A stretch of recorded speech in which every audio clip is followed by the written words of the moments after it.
Madalas pagsahuran, mas gusto mong hawakan muna yung perang pinaghirapan mo ng isang buwan. Gusto mong namnamin o painitin muna sa kamay mo yung perang isang buwan mong pinagtiis, isang buwan mong pinaghirapan, isang buwan mong pinagpuyatan, isang buwan mong sakripisyo. Naalala ko pa dati, no? Pag araw ng sahuran, lahat masaya. Umaga pa lang, may mga usapan na kung ano yung plano pagkatapos ng trabaho. Kung mag-overtime ba, kung saan kakain, kung anong bibilhin, kung anong mas uunahin.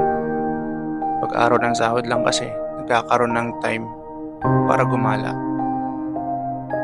Pag sahod lang kasi, nagkakaroon ng ekstrang pera para makatikim naman ng ibang putahe, makatikim naman ng ibang pagkain.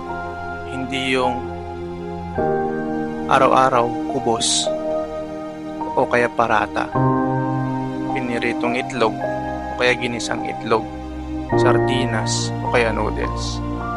Tapos sama-sama kayong pipila sa ATM machine para mag-withdraw, sabay kantsawan at asaran. Naalala ko pa dati yung sinabi ng kasamahan ko, bukas na lang ako magpapadala. Papainitin ko muna sa palad ko. Sabay tawanan yung lahat. Biruan, sabi naman ng isa.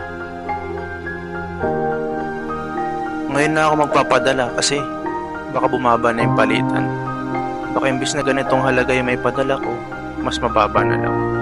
Ilan lang yan sa mga katagaulin niya na tumatak sa akin. Na kung papakinggan mo at makikita mo, matatawa ka rin talaga. Lalo na sa mga reaksyon nila, sa mga komento nila, sa mga pambubuyo nila.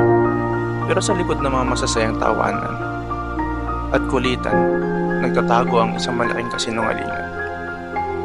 Dahil sa kabila ng masayang ngiti at tawanan, biglang mapapalitan ng lungkot. Hindi dahil mawawala na yung pera na pinaghirapan ng isang buwan, kundi dahil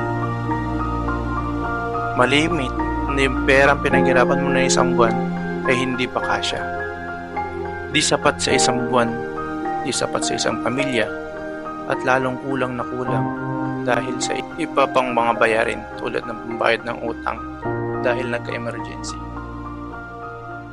Lahat tayo dumaranas sa mga ganitong sitwasyon na kung saan yung inaasahan natin hindi sumasapat. Kaya kung ikaw ay isang breadwinner na patuloy pa rin lumalaban, patuloy pa rin bumabangon para sa pangarap, kahit na ang daming hirap, kahit ang daming sakit, kahit ang daming sakripisyo, na minsan yung sakripisyo mo hindi pa nakikita, hindi pa nababayaran, hindi nabibigyan ng halaga. Pagpatuloy mo lang, balang araw marat mo rin yung mga pinapangarap ninyo sa tamang gabay, sa tamang pag-iisip, tamang mindset, tamang habit. Na alam ko, mahanap mo rin yung tamang sistema na dapat gawin mo para sa mga katulad ko na patuloy pa rin lumalaban sa kabila ng hirap ng buhay. Patuloy pa rin tinutupad yung mga pangarap na nasimulan. So hanggang dito lang po ulit, and see you on the other side.